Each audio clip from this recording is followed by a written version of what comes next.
තෘෂ්ණාව ඇති වෙන්න අවශ්‍යතාවයන් වැඩි වෙන්න ආශාවන් වැඩි වෙන්න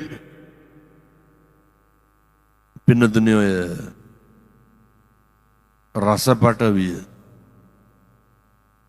දිවගාපු දා ඉඳන් රස පොළොව ආසාව ඇති වෙන්න පටන් ගත්ත මිනිස්සු අපි අනිත් පැත්තේ මිනිස්සුන්ගේ මනුෂ්‍යත්වයේ සබාධමට තියෙන ආදරය මිනිස්සුන්ට ඕන හැම වෙලේම අර ගොඩක් ගණ්ඩයි උමනා කරන්න. මිනිස්සු හැම එකකම ආස්වාදයේ විඳිනවා කවදාවත් ඒකෙන් වෙන ආදීනව හිතන්නේ නැහැ. මිනිස්සු හැම එකකම මිනිස්සු හැම දෙයක්ම බලාපොරොත්තු වෙනවා. හිතනවා පතනවා. මිනිස්සු සිතුවිලි වල අතරමං වෙනවා. අර ඇත්තන්ට මතකයි නේද මං කියන්නේ හැම එකක්ම කරන්න කලින් දෙපාරක් විතර හිතන්න. කය වචනේ මෙහෙවන්න කලින් කීප විටක්ම හිතන්න. අර මතකයි නේද පින්නතුනේ එක ගොවියෙක් ගෙදර ඉස්සරහ ස්තෝප්පුවට වෙලා කල්පනා කර ඉන්නවා. කල්පනා කර ඉන්නකොට සල්ලි නැහැ. ස්තෝප්පුවේ තියෙනවා මුරුංගා ගහ. මේ මුරුංගා ගහේ මල් අල්ලලා තියෙනවා. මනුස්සයා කල්පනා කරනවා මුරුංගා ගහේ මල් තියෙනවා දැන් ඊළඟට පළු කරල් එනවා. මේ පාර හොඳ ගානක් ගන්න පුළුවන් පොළට යනවා. මුරුංගා ටික කඩාගෙන ගිහිල්ලා විකුණලා එන ගමන් මං හොඳ කරත්තයක් අරගෙන එනවා. මිනිහට මතක් වෙනවා ගුණාට ගහන හැටි එකේ ඉඳන්. දැන් කරත්තේ අරගෙන එනවා. එනකොට කරත්තේ ගණ්ඩ විදිහක් නැහැ. ගෙදර මුරුංගා ගහ තියෙනවනේ. පොරවක් ගෙනාව ශනිකව මුරුංගා ගහ කපලා දැම්මා. අවසානයේ මොකද වුනේ? මුරුංගා ගහත් නැහැ, කරත්තෙත් නැහැ, කරලුත් නැහැ, මලුත් නැහැ, මොකවත් නැහැ. මේ හිතට එන දේවල් අර මං කියන පොඩ්ඩක් ෆිල්ටර් කරලා ගන්න, පෙරලා ගන්න. පුරුදු වෙන්න. අර භාගිනේ සංරක්කිත හාමුදුරුවන්ටත් ඒක නෙමෙයි. මං කියන්නේ සිතුවිලි වල අතරමං වෙන්න යන්න එපා. මේ සිත නැමැති වංචාකාරයාට නිරන්තරයෙන් අහු වෙන්න යන්න එපා. ඔය අපේ තරුණ දරුවන්ට ගොඩක් වරදින්න හේතුව මොකද්ද? යෞවනයේ අවධිය තුල ඔය තරුණ කාලයේ තුල අපි හිතනවා අපි කියන දේ තමයි හරි කියලා. ඔය අවුරුදු 16ක විතර කොල්ලෙකුට උපදෙස් දෙන්න ගන්නකො බලන්න. කුණුහරුප තමයි අහන්න වෙන්නේ. හොඳ නරක කියන්න පුළුවන්ද? කිසි දෙයක් කියන්න බෑ. මම මෙහෙම දේශනා කරන්න හේතුව අර මට හිතෙන එක මට දැනෙන එක හරි කියන තැන ඔය සමහර තාත්තලා ඉන්නවා ගෙවල් වල හරි පඬිතයි. ආන් කපුට සුදුයි කියලා කියෝ සුදුම තමයි. ආයෙ වෙන කියන කිසි කෙනෙක් කියන දේ පිළිගන්නෙත් නැහැ අහන්නෙත් නැහැ. එහෙම වෙන්න එපා. අර සංඝරක්කිත හාමුදුරුවන්ට හම්බෙනවා දවසක් පින්නතුනේ හොඳ අපූර්ව මේ සිවුරක් හම්බෙනවා. මේක ලොකු හාමුදුරුවන්ට දෙන්න යනකොට උන්වහන්සේට ඕන තරම් තියෙන නිසා අවශ්‍ය නැහැ කියලා කියනවා.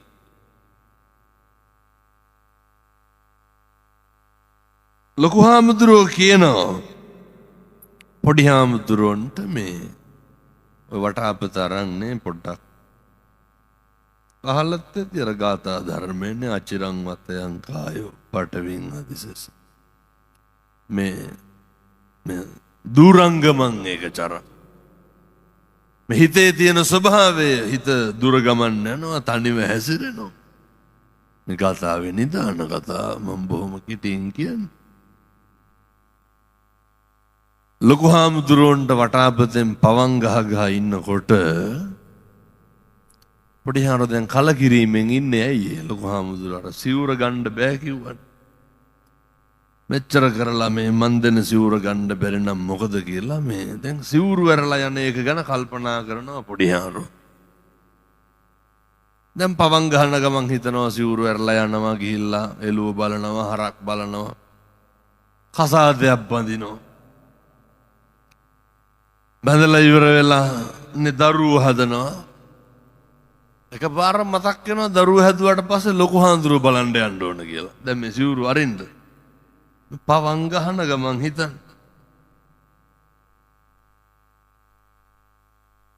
දැන් මතක් වෙනවා කෙවිතත් අරගෙන ගොනාට තලතල ළමයාත් අරන් දරුවත් අරන් කරත් එනවා. එකපාරම හිතනවා බිරිඳ අතින් දරුවා වැටුනොත් මොකද කරන්නේ කියලා. ගොනාට ගහන කෝටුවෙන්ම බිරිඳට ගහනවා. එකපාරම ලොකු හාමුදුරුවන්ට වටාපතෙන් තඩි ගහනවා.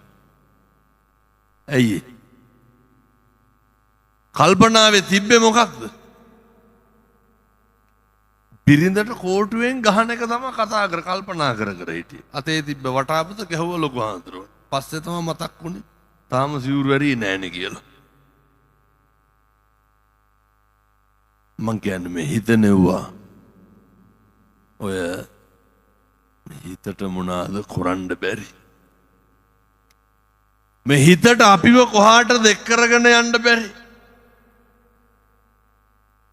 එහෙනම් මම මේ අපේ තරුණ මහත්තුරුන්ට දුවලා පුතාලාට තාත්තලාට කියන්නේ ඔය ටිකක් පිළිවෙලක් වෙන්න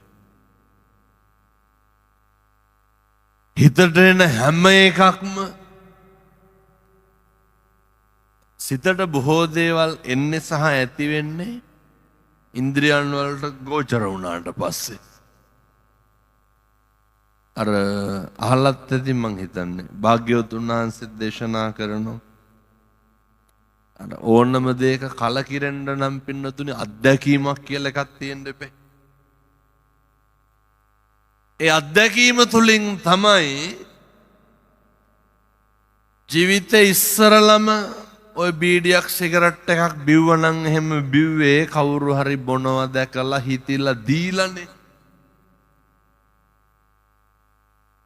අර ඇස් දෙකට දකින දේවල් වලින් අරමුණු වෙනකොට සිතුවිලි පහළ වෙනකොට කල්පනා කරන්න ඕනේ මේක පවුද මේක පින්ද කියලා. කන් දෙකට ඇහුනහම ගතට දැනෙනකොට මොකක් හරි මේ ලෝකේ භෞතික වශයෙන් විඳින ආස්වාදයක් තියෙනවා නම් ඒක විඳිනකොට කල්පනා කරන්න ඕනේ මේ තුලින් පාපයක් සිද්ධ වෙයිද අකුසලයක් සිද්ධ වෙයිද කියන එක නිරන්තරයෙන් මතක තියාගන්න. මම නම් යෝජනා කරන්නේ පන්සිල් ටිකවත් ගන්න. 2026 අවුරුද්දේ ඉඳන් පන්සිල් ටිකවත් රකින්න. ඔය ජීවිතේ පුරුදු වෙන්න කාට හරි හරියනකොට සතුටු වෙන්න. මතකද පින්නතුන්ට පහුගිය කාලේ වැහැලා ඔය වෙල් වලට එහෙම වැලි එක්ක අහු වුණානේ නේ. ඔය වැලි ටික ඇද ගන්න බෑ පොලිසියට කෝල් කරනවානේ. කිරියම්මැටියාව පැත්ත නම් කොහොමද දන්නේ? මෙහෙ ගෙවල් දොරවල් හදන්න කොල්ලෝ වැලි අදින්නේ මහරෑ පාන්දරද මත්දහනද ගේන්නේ. මොකද ඒ පාන්දර ගේන්නේ? ගමේ මිනිස්සු එච්චරටම හොඳයි. අය ගයක් හදාගන්න වැලි එකක් බා ගන්න පුළුවන්ද? තේක්ක ගොබුඩක්වත් කපන්න බෑනේ. ඔය කැත ගති නවත්ත ගන්න ඕනේ. වයින් කර ගන්න ඕනේ. මම මෙහෙම දේශනා කරන්න හේතුව තමයි කාලෙකින් හම්බෙච්ච මනුෂ්‍යාත්ම භාවයේ තුල අපේ හිතට ඇතිවෙන සිතුවිලි වලින් ඉන්ද්‍රියන් වලට ගොදුරු ගෝචර වුණු අරමුණු තුලින් අපේ ප්‍රතික්‍රියාව අනෙකට කවදාවත්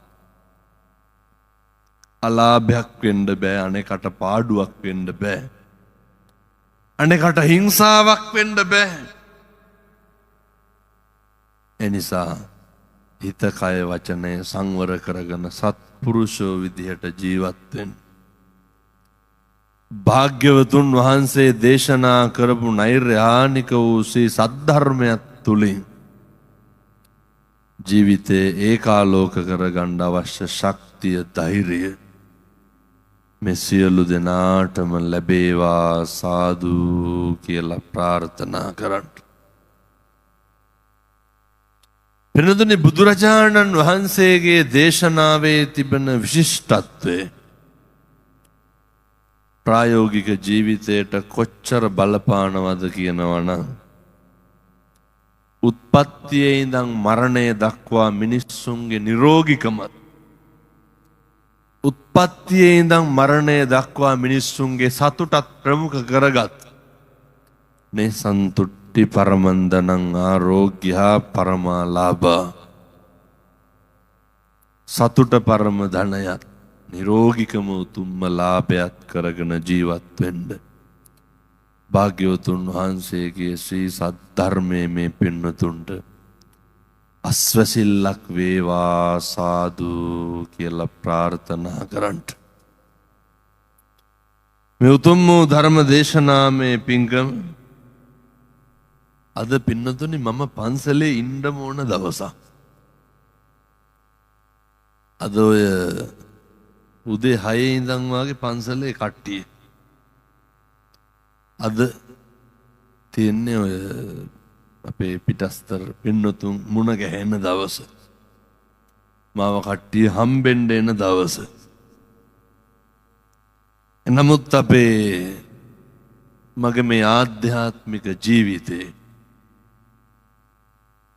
ඕනම තැනක පින්නතුනි ඕනම ගම්මානයක් බැබලෙනවා. මම මේ අර හැම තැනම කියන්නේ අපේ ගම්වල දරුවෝ පරිස්සම් කරගන්න ඕන, රැකගන්න ඕන කියලා. ඔය කුඩුගල් ඇස්සේ මැණික් ගල් වාගේ දරුවෝ ඉන්නවා.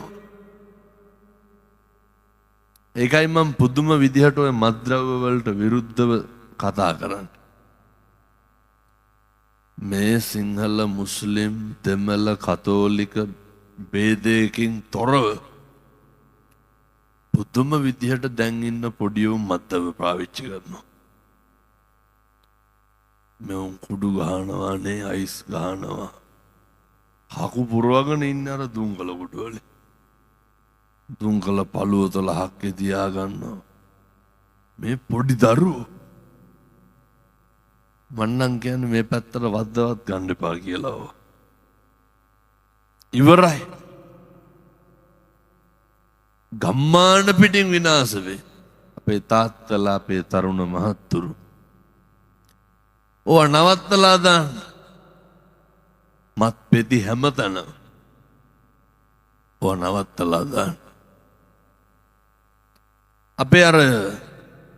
අපේ හොඳ ඉස්සර යහපත් සංස්කෘතියක් එක්ක හැදුණු වැඩුණු ගම්මානවල ඕවා තිබ්බේ නැහැ. ඉස්සර කොහෙද ඕවා තිබ්බේ? ඉස්සර දරුවන්ට වෙනවනම් වෙන්න තිබ්බේ කාරණා දෙකයි. එක්කෝ ඉගෙනගෙන ඉහළට යනවා, නැත්තම් ගමේ සම්ප්‍රදායික විදිහට ගොවිතැනක් බතක් කරගෙන කාටවත් කරදරයක් නොවි ලස්සනට ජීවත් වෙනවා. දැන් ওই දෙකම වෙනවද? දැන් හැදෙන එක ගමටත් බරක්, රටටත් බරක්. ඉස්සර හැදුනා නම් මුළු ගමත් එක්ක බබලනවා ලෝකේ නිසා. ලෝකේ බබලනවා. ගමේ නම ලෝකෙට අරගෙන යනවා. නැත්තම් ගමේ ඉඳගෙන ගම බබලනවා. නේ ගමේ ගොවිතැන්පත් රටට දැයට වැඩක් ඇති. ඉගෙන ගත්තොත් ඉහළට යනවා නැත්තම් ගමේ අපූර්වට ලස්සනට ජීවත් වෙනවා. දැන් රටෙත් නෑ ගමෙත් නෑ. රටටත් නෑ ගමටත් නෑ. දැන් ඉන්න ගොඩාක් ඔය තියෙනවා විකුණකට කණ්ඩ හුරු වෙලාන්නේ තියෙන්නේ. නිකන් කල්පනා කරන්න කවද්ද අන්තිමේට දන්න කාලෙක මේ පැත්තේ පොල් ගස් 50ක් හිටවපු ඉඩමක් තියෙනවද? ඔය තියෙනවත් කට්ටි කර කර විකුණනවා මිසක් ගහක් කොලක් හිටවපු දවසක් මතකද? ස්වභාව ධර්මයේ විසින් හැදිච්ච අම්මා මුත්ත හදපුවා කපනවා මිසක් ඔය එක දරුවෙක්වත් හදවතට තට්ටුවක් දාලා බලන්නකො අපි කවද්ද ගහක් කොලක් හිටුවේ කියලා. මේ පංචේන්ද්‍රියන් වලට ගෝචර වෙන දේවල් අරමුණු වශයෙන් ගත්තහමනේ ඒක කුසලයක්ද අකුසලයක්ද කියලා තීරණය වෙන්නේ. අපිට හිතන්න පුළුවන්කමක් තියෙන්න ඕනේ පින්නතුනේ. මොකක් හරි දැක්කහම දැන් ඔයත්තන්ට බොහොම පැහැදිලි වෙන විදිහටම කියන්න පුළුවන්. මොකක් හරි දැක්කහම ෂණිකව තීරණය වෙනවනේ එක්කෝ එක කේන්තියක් එක්කෝ එක කුසලයක්. දැන් ඔය ඉස්සර හැපේලියේ ඉඳගෙන ඉන්න කට්ටිය හිට ගන්නව දැක්කොත් එහෙන් පිටිපස්සේ කට්ටිය මොකද වෙන්නේ? ඒක දුටු පමණින් මොකද වෙන්නේ? කුසල් සිත් පහළ වෙනවද අකුසල් සිත් පහළ වෙනවද? අයිතින් කුණුහරුප විතරනේ මතක් වෙන්නේ. දැක්ක ගම දැන් අපේ හිත පුරුදු කරලා තියෙන්න ඕන මොකක්ද? ඇස් දෙකෙන් මොකක් හරි කමක් නැහැ දැක්ක ගමන් අපට ඇති වෙන සිතුවිල්ල. ඒක කුසලයක් නම් ඒක වැඩි දියුණු කරගන්න ඕන. ඇති උන්නේ අකුසල් සිතුවිල්ලක් නම් ලෝභ දේශ මෝහ ආදී අකුසල් මූලික සිතක් නම් අපිට පුළුවන් වෙන්න ඕන ඒක එතනම නැති කරලා දාන්න. පුළුවන් නම් මැරෙන්න කලින් මේ ටිකවත් පුරුදු වෙලා මැරෙන්න. මම මෙහෙම දේශනා කරන්න හේතුවක් තියෙනවා. පින්නතුනේ මොකක් හරි අපිට ශබ්දයක් ඇහුනහම ඒත් එහෙමයි. උදාහරණයක් විදිහට ඔය කාගේ හරි ෆෝන් එකකට කෝල් එකක් ආවා කියමු. ඒක කන් දෙකට ඒ සද්ද ඇහුණු ගමන් අපිට මොකද වෙන්නේ? දැන් ඒක ඕන්න මෙතනත් බැලිය කිව්ව කාගේ හරි ෆෝන් එකකට කෝල් එකක් එන්න ඕන. සේරම චච්චොක් ගාලා ඒ පැත්ත බලන්නේ. ඒ ශබ්දය ඇසුණු ගමන් අපිට හරි කේන්තියක් ඇති වෙනවනේ. අපිට පුළුවන් වෙන්න ඕන මොකක් හරි කන් දෙකට ශබ්දයක් ගෝචර වෙලා අරමුණු ගැන්වෙනකොට මේ බාහිර ශබ්දය තුලින් මට ඇති වෙන්නේ කුසලයක්ද අකුසලයක්ද කියලා තීරණය කරන්න ඕන. 2026 අවුරුද්දේවත් පුරුදු වෙන්න. ඇස් දෙකට දකින දේවල් වලින් ඇති වෙන අරමුණු පෙරලා ගන්න. කන් දෙකට ඇහෙන දේවල් වලින් ඇති වෙන අරමුණු පෙරලා ගන්න. ඊළඟට ඔය අපේ කය වචනය නිරන්තරයෙන්ම පින්නතුනි කුසලයට පමණක් පිටුවා ගන්න බලන්න. මම යෝජනා කරන්නේ මේ පින්නතුන්ට ජීවිතේ භාගයටත් වැඩියෙන් දැන් ගිහිල්ලා ඇති. භාගයටත් වැඩියෙන් ඉවර වෙලා ඇති. පුංචි වෙලාවක් හරි ජීවිතේ හිතන්න පුරුදු වෙන්න මේ පින්නතුන්ට නිකමටවත් හිතිලා නැද්ද ඔය ඇත්තෝ හරි වාසනාවන්තයි කියලා. නිකමටවත් හිතිලා නැද්ද ඔය ඇත්තෝ හරි වාග්යවන්තයි කියලා. අර මතකද නේ පින්නතුනි අර කොවිඩ් වසංගතය ආවා. එයාවට පස්සේ දල බල පුළුවන් කාර්යෝ මැරුණේ නැත්. හොඳට සල්ලි දින මිනිස්සු මැරුණනේ. අපේ මේ ගම්වල අම්මලාට මොනවාද තිබ්බේ? ඔය අර 7-8 ගමනක් හොදලා දාන මාස්ක් එකක් විතරනේ. බොහොම පුංචි දේවල් ටිකක් තිබ්බේ. මේ මිනිස්සු හැප්පෙන විදිහට මැරෙන විදිහට මේ අම්මලාට තාත්තලාට කවදාවත් ඔය ජීවිතය ගැන හිතලා තියෙනවද අපි හරි වාග්යවන්තයි කියලා? පින්නතුනේ අද උදේ පාන්දර ඉඳන් මේ පින්නේ නිදිකුම්බ පාගගෙන මේ පිට්ටනියට ඇවිල්ලා ඇවිදගෙන ආවනේ බණ අහන්න. අපි අද මෙහෙම ජීවිතයේ ආධ්‍යාත්මය සකස් කරගන්න බණ අහනකොට සමහරු කොච්චර ඉන්නවද පින්නතුනේ වකුගඩු පපු කැවුතු ඉල්ල ජීවත් වෙන්න හදන. කොච්චර ඉන්නවද? නිකමටවත් හිතිලා නැද්ද අපි හරි පින්වන්තයි කියලා? ඔය අතපය තාම වැඩන්නේ පින්නතුනේ. බුදුහාමුදුරුවන්ට මලක් පහනක් හරි තියන්න පුළුවන්. සතෙකුට හරි තාම කෑම බීම ටිකක් දෙන්න පුළුවන්කම නැද්ද? මම මේ කියන්නේ අර පිනක් දහමක් කරගන්න පුළුවන් තාම. මේ පින්නතුන්ට හිතෙන්නේ නැත්ද නිකන් ඕක අපරාධය කියලා නිකන් නාස්ති වෙන්නේ? ඔය අතපය හැමදාම වැඩ කරනවද? ඕක හැමදාම වැඩ කරන්නේ නැහැ. පින්නතුනේ හැමදාම ඇහැ කන පේන්නේ නැහැ. එහින්දා එක තප්පරයක්වත් නාස්ති කරගන්න එපා ඔය ජීවිතය අකුසලයේ පිණිස. අපි කතා බහ කරන එකේ ඉඳන් සංවරශීලී භාවයක් තියාගන්න ඕන. අපේ ගම්වල තිබ්බ පින්නතුනේ ඉස්සර ඔය හරි අපූර්ව සංස්කෘතියක් තිබ්බා. අපේ මේ ගම්වල ඉස්සර තිබ්බ හරි අපූර්ව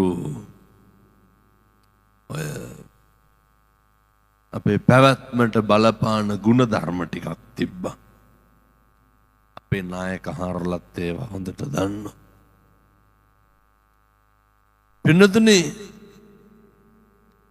අපි පුදුම විදිහට දන් දීපු ජාතිය. අපි පුදුම විදිහට අනේකා ගැන හිතපු පිරිසක්. දැන් ඔය ඉස්සර මතක තන්නේ මේ අම්මලාට තාත්තලාට ගෙවල් වල තිබ්බ නේද ඔය අර මිටිහාල් මුට්ටිද පිංහාල් මුට්ටිද කියලා.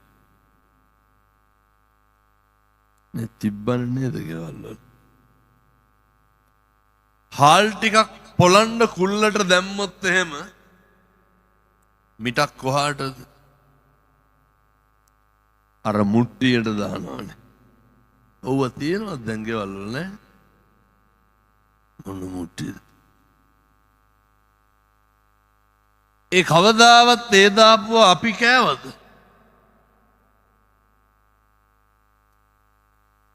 අපි කාපු බත් මුට්ටියක් ගානේ කාට හරි දීලා කන්න පුරුදු වෙලා ඉඳලා තියෙන්නේ. ගෙදර උයන්න කලින් මිටක් දන් දීලා අපි කෑවේ. අනෙකගේ දුක වේදනාව කඳුල බඩගින් අපි තරම් වෙන කවුද අඳුරගත්තේ? ඒව සේරම නැති වෙලා ගියා. ඔය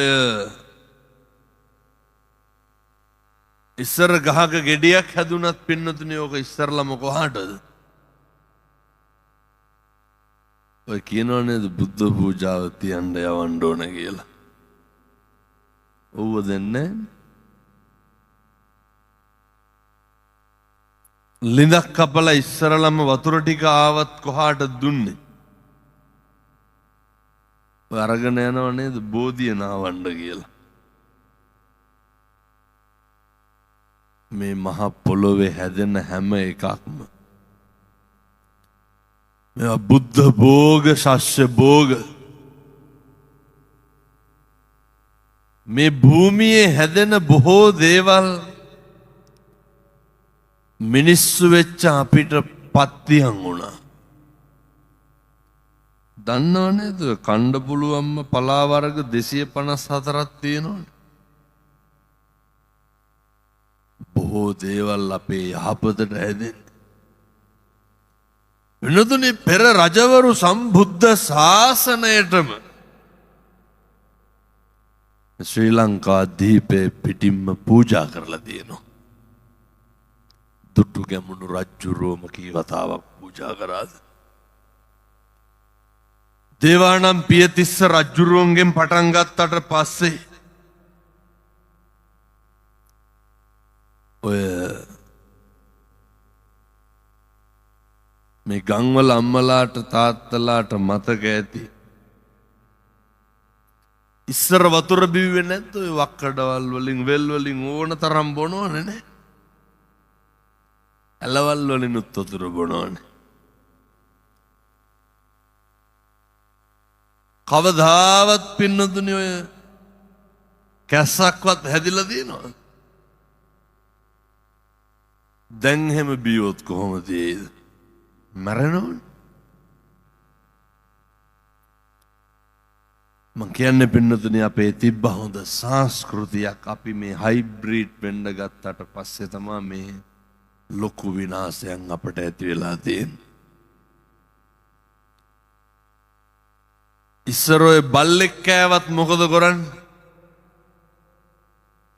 මම මේ පැහැදිලි කරන්නේ බුදුහාමුදුරුවෝ එපා කියපුවා කරන්න ගියපුවා මොකද වෙන්නේ? විනාශය ඒකාන්තයි. ඔය ඉස්සර බල්ලෙක් කෑවත් පින්නතුනේ ඔය හුණුයි මුරුංගයිනේ තරලා තියෙන්නේ. ඔච්චරයි. ඔය සමහර තාත්තලා කියනවා මඩ කහටටම තුවාල හොඳ වෙනවලු. උලකට යටිපතුලේ මස් පල්ලුවක් ගලවලා ගියත් ආයේ කජු කිරි වලට එහා දෙයක් වක් කරනවද? හොඳ උනේ නැද්ද? හොඳ උණා. පතුරු ගිහිල්ලා තියෙනකොට අපූර්වටනේ කුරුම්බැට්ටි එහෙම ගලගාලා තියෙනවනේ. දැන් පුළුවන් දෝ කරන්න. අපේ තිබ්බ මහා විශ්මිතයි නායක හාමුදුරුවනේ බෙහෙත් දැල්ල කඩනකොට ලේ හිටිනෝ. ඒව දැන් නැන්නේ. අපේ තිබ්බ හොඳ සංස්කෘතිය. ඉස්සර ගෙදරක බට්ටික උයපුවාම බත් මුට්ටියේ උඩින්ම මුදුන් බතෙන්ම කියලා කාටද අරින්නේ? තාත්තට කියලා එකක් තිබ්බනේ. මුදුන් බතෙන්ම තාත්තට අයින් කරන්න ඕනේ කියලා. මේ ඉන්න අම්මලා තාත්තලා ඔය ඇත්තන්ගේ අම්මටයි තාත්තටයි ඒ කාලේ කොච්චර බයද? කොච්චර ආදරෙයිද? ඔය දැන් වාගේ කට ගහගෙන යන්න එනවද? එහෙම ගියොත් එහෙම හරි සැරයි. කොච්චර ලෙන්ගතුකමක් තිබ්බද? ඉස්සර දැක්ක දරුවෝ අම්මා තාත්තට ගරු කරන විදිය. ඉස්සර දරුවෝ දැක්ක අම්මා තාත්තා අතර තිබ්බ සම්බන්ධතාවය. ඒවා සේරම නැති වෙලා. දැන් මම මේ අහන්නේ මෙතෙන්ට ඇවිල්ලා ඉන්න ඔය අපේ අම්මලාගෙන් තාත්තලාගෙන්. වෙනතුනේ අවුවෙම ඉන්න එපා, නැගිටලා යන්න ඔය හේවන තියෙන තැනකට. මේ අම්මලාට තාත්තලාට මතකද ඔය නැගිටලා යන්න බය නැතු කවුරුවත් දොස් පරස් කියන්නේ. ඔය ඉන්න බෑනේ.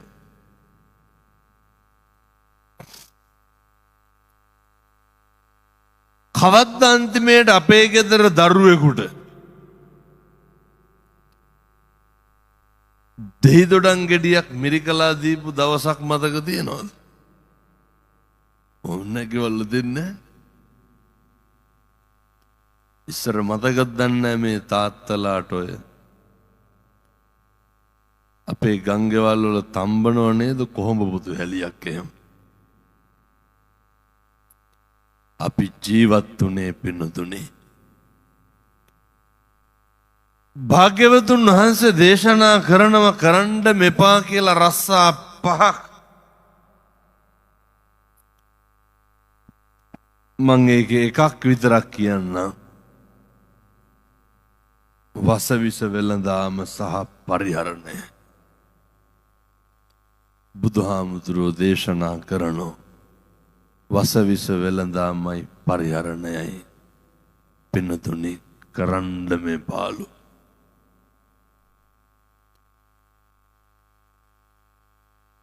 අනිත් කාරණය තමයි මතක තියාගන්න ඕනේ මේ ස්වදේශික අපිට කවදාවත් විදේශීය භෝගපත්තියන් වෙන්නේ නැහැ.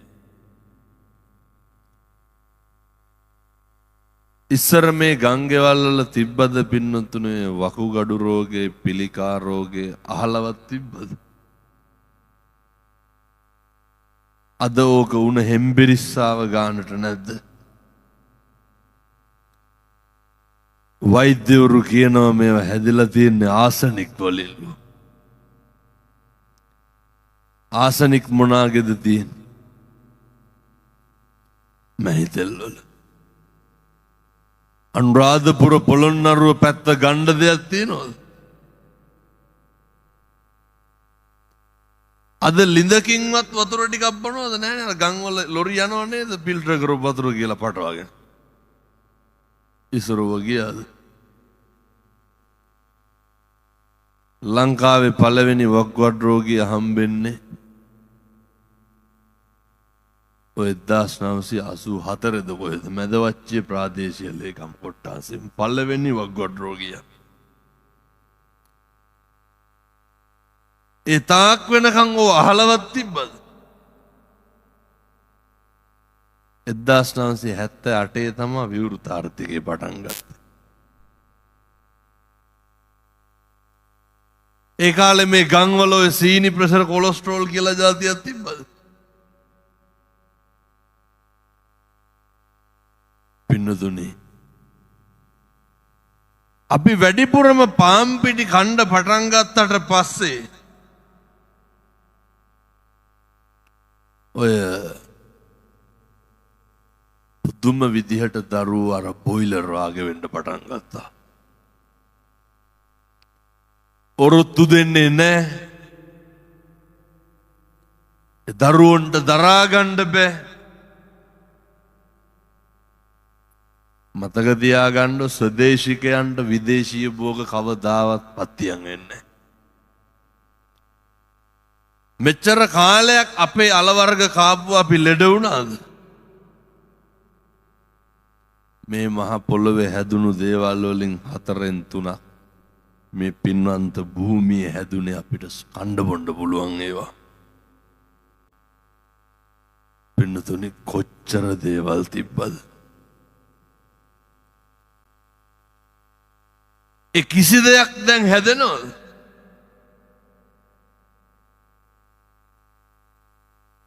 පින්නතුනි කැකිරි ගෙඩියේ ඉඳන්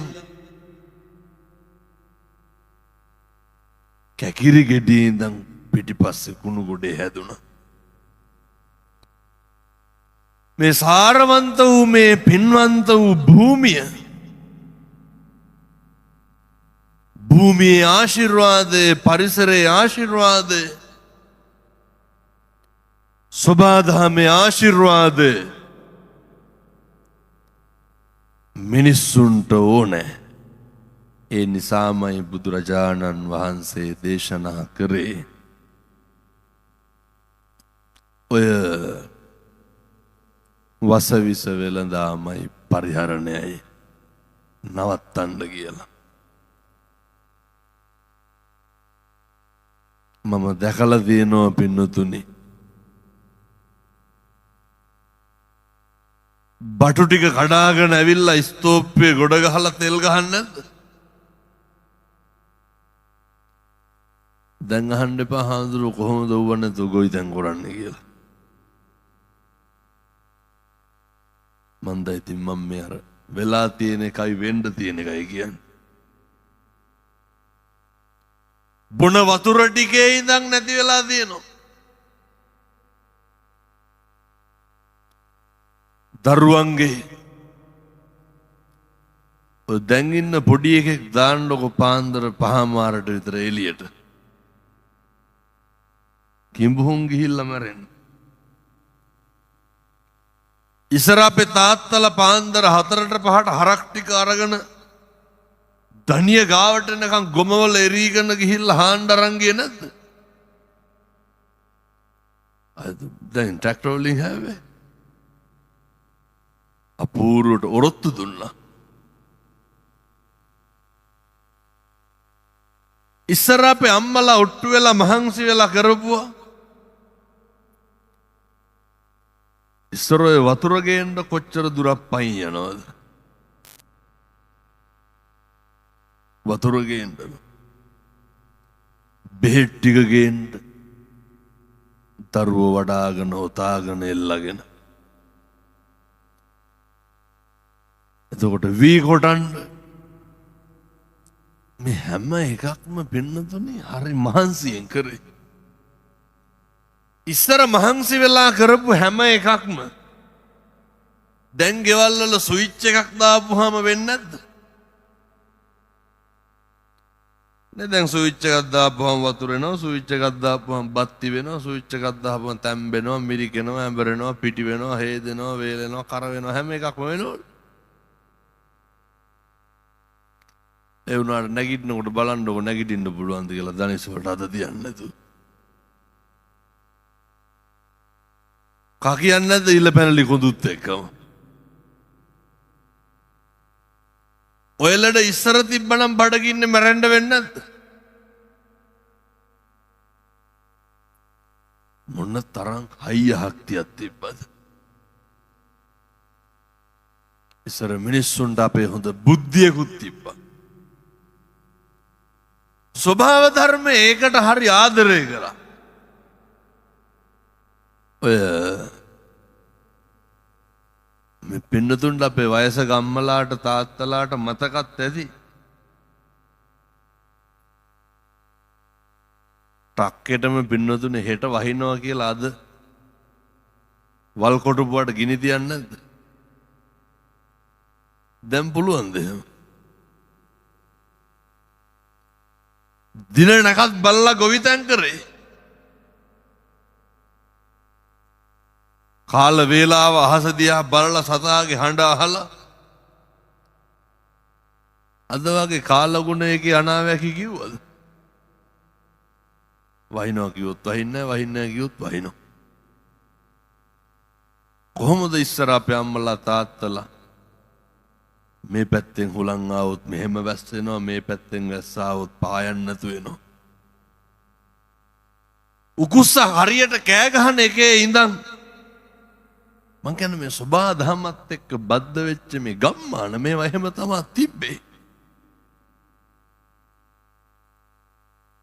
මොකක් හෝ අවාසනාවකට ඒ සියල්ල අපෙන් ඈත් වෙලා තියෙනවා.